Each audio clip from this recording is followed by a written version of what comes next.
সে জন্ম নিয়েছিল এক পাহাড়ি ঘরে। ঘর বললে আসলে অপমান হয়। টিনের চাল, মাটির মেঝে, ভাঙ্গা জানালার ফাঁক দিয়ে যখন বৃষ্টি ঢুকত, তখন ছোট্ট ঋতু ঘরের কোণে সাজিয়ে রাখা ফুটবলটাই আঁকড়ে ধরত। নাম তার ঋতুপর্ণা চাকমা। কারো কাছে সে পাহাড়ের মেয়ে, কারো চোখে সে জাতীয় দলের ফুটবলার, কিন্তু দেশের জন্য সে এক বিপ্লব।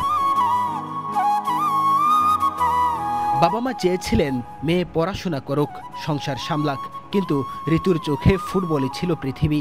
তখন কেউ জানতো না এই মেয়েই একদিন দেশের ফুটবলের ইতিহাস বদলে দেবে। দুর্ভাগ্য পিছু ছাড়েনি ঋতুকে।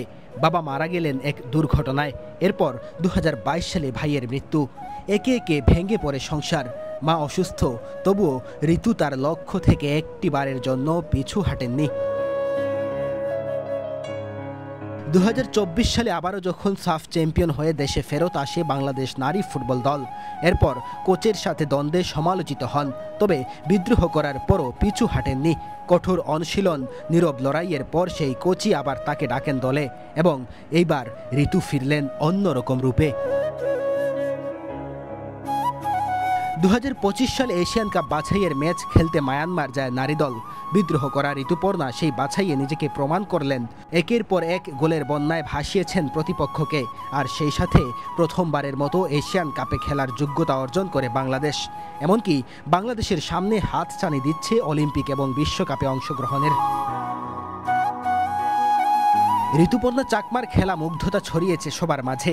এমনকি তার বাঁ পায়ের জাদু দেখে সবাই তাকে পাহাড়ের মেসি আখ্যা দিতে থাকেন। বাঁ পায়ে তিনি কতটা ভয়ঙ্কর সেটা বারবার প্রমাণ দিচ্ছেন। উইং দিয়ে ঢুকে বুলেট গতির শট বারবার প্রতিপক্ষকে হতাশায় ডুবিয়েছে। যেখানে পাহাড়ের অনেকেই খেলা ছেড়ে দিয়ে অবহেলায়, ঋতু লড়ে গেছে আগুন হয়ে। তার জার্সি এখন শুধু একটি নম্বর না, বরং এটা একটা প্রতিরোধের প্রতীক। ঋতু ফুটবল খেলে, সে লড়াই করে, আর সে প্রমাণ করে নারী মানেই শক্তি, পাহাড় মানেই শিকড়, আর ঋতুপর্ণা মানেই বাংলাদেশ।